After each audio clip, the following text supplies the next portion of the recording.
भारतीय स्वतंत्रता संग्राम में पत्र पत्रिकाओं के अखबारों की क्या भूमिका थी?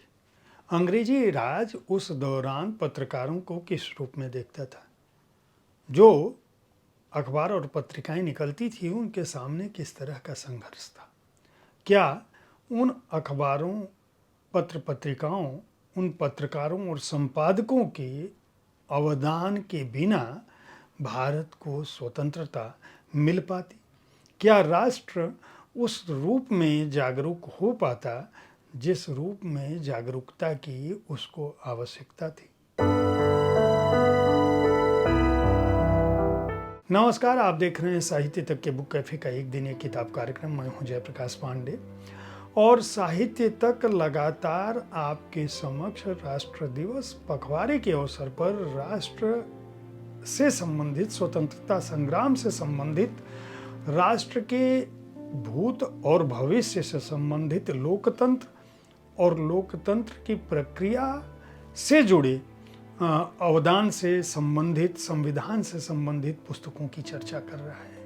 आज मैं जिस पुस्तक के साथ उपस्थित हूँ उसका नाम है अंग्रेजी राज और हिंदी की प्रतिबंधित पत्रकारिता। संतोष भदौरिया इसके रचनाकार हैं।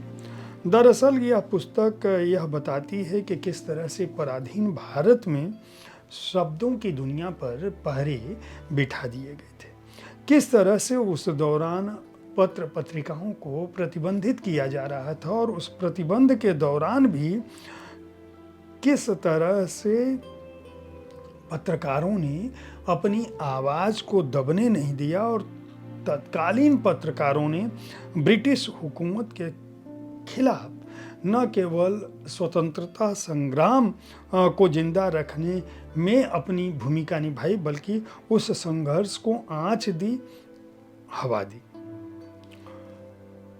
आज के नए पत्रकारों को यह भी नहीं पता होगा कि 1907 में इलाहाबाद में स्वराज साप्ताहिक जो निकला था उसके एक एक करके 8 संपादकों को जेल हुई। एक संपादक जेल जाता था तो दूसरा संपादक उसकी जगह आ जाता था। हमारी नई पीढ़ी को यह जानना अत्यंत आवश्यक है कि वह यह समझ सके कि दरअसल भारतीय स्वतंत्रता संग्राम की कहानी किस तरह से पत्रकारों ने भी लिखी थी। जेल, जब्ती, जुर्माने का वर्ण करते हुए भी उस समय के संपादक, प्रकाशक और पत्रकारों ने किस तरह से उस अलख को जगाए रखा जिस अलख ने भारत में स्वतंत्रता आंदोलन को एक दिशा दी। लेकिन पत्रकारों की यह भूमिका राष्ट्र नेताओं की भूमिका के सामने बहुत ही विस्मृत कर दी गई। यह दुख की बात है कि हम स्वतंत्रता सेनानियों की बात करते हैं, उन लोगों की बात करते हैं जो राजनीति में चले आए, जो सत्ता में चले आए। वे तो सत्ता की मलाई काट रहे हैं स्वतंत्र भारत में, लेकिन उन पत्रकारों को, पत्रकारों की सुविधा, संरक्षा और संघर्ष की कहानी आज भी खत्म नहीं होती। पत्रकारिता के क्षेत्र में आज भी वह दिक्कतें हैं जो स्वतंत्रता आंदोलन के दौरान थी। पत्रकारों का यह जो अनलिखा इतिहास है उसे जानना बहुत जरूरी है।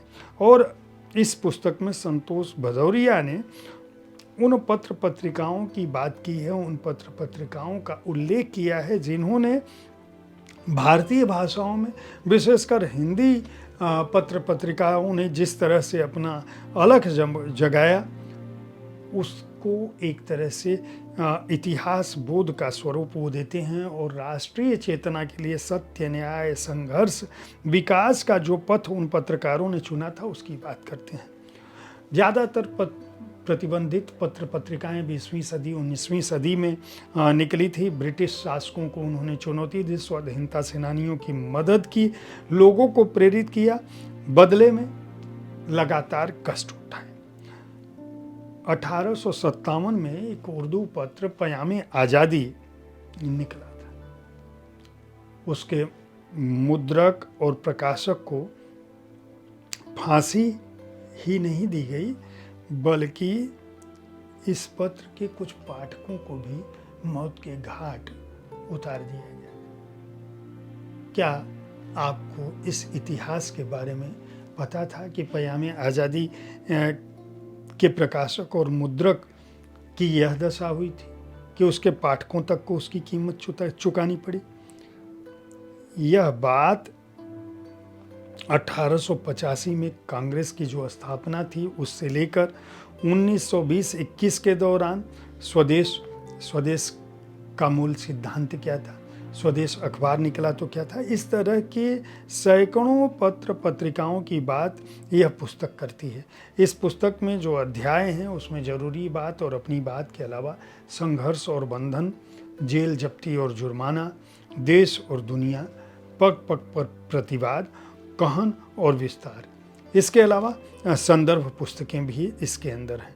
1818 में दिग्दर्शन किस तरह से निकला, समाचार दर्पण किस तरह से निकला, राजा राम मोहन राय ने बंगाल गजट की स्थापना किस तरह से की, संवाद कौमुदी किस तरह से निकला, ब्रह्मनिकल किस तरह से निकला, बंगाल हेरल्ड किस तरह से निकला, बंगाल गजट एवं कैलकाटा एडवर्टाइजर की क्या भूमिका थी, मुगल साम्राज्य के दौरान ही किस तरह से पत्र पत्रिकाओं की भूमिका होने लगी थी, किस तरह से अखबारों ने भारतीय जनता की निर्धनता को, अंग्रेजियों की आर्थिक लूट को, जमींदारों के अत्याचारों को, देश में जो उद्योग धंधों की समाप्ति थी उनको, कुटीर उद्योगों को, मेहनत मजदूरों को, कृषि क्षेत्र में जो दिक्कतें हो रही थी उनको किस तरह से स्थापित किया, भारत की जो सामाजिक, राजनीतिक, आर्थिक, सांस्कृतिक चेतना थी उनको कैसे जुटाया, उदंत मार्तंड जब निकला तो उसकी क्या भूमिका थी,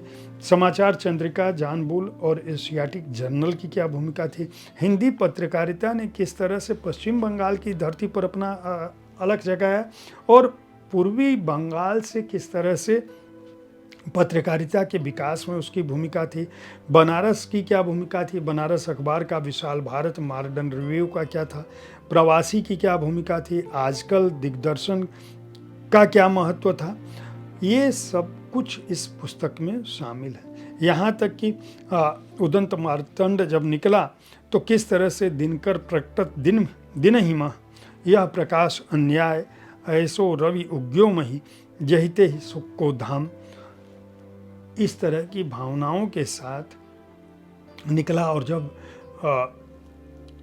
उदंत मार्तंड बंद हुआ तो किस तरह की भावना थी उसका भी उल्लेख इस पुस्तक में है।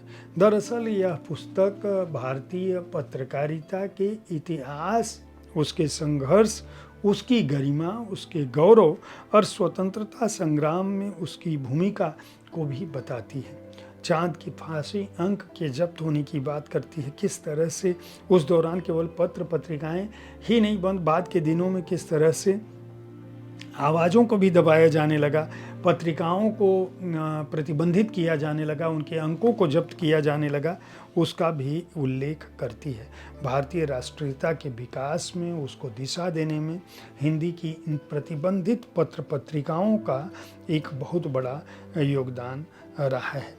प्रख्यात पत्रकार ए चार्ल्टन की इस वाक्य को मैं ज़रूर पढ़ना चाहूँगा कि जब से भारतीय संपादकों ने देश की स्वतंत्रता के लिए लेखनी का प्रयोग करना आरंभ किया और उसके समाचार पत्रों ने राजनीतिक विषयों में गहरी दिलचस्पी लेना आरंभ किया, शिक्षा का प्रचार प्रसार बढ़ा, स्वतंत्रता संग्राम को एक उत्साह मिला, भारतीय जनमानस जो अनुत्साही, उदास और अवसाद की स्थिति में था उसके अंदर राष्ट्रीय चेतना जागृत करने और राष्ट्रीय आंदोलन को जनमानस में बैठाने में हिंदी के पत्र पत्रिकाओं की अपनी महती भूमिका रही है, महत्वपूर्ण भूमिका रही है।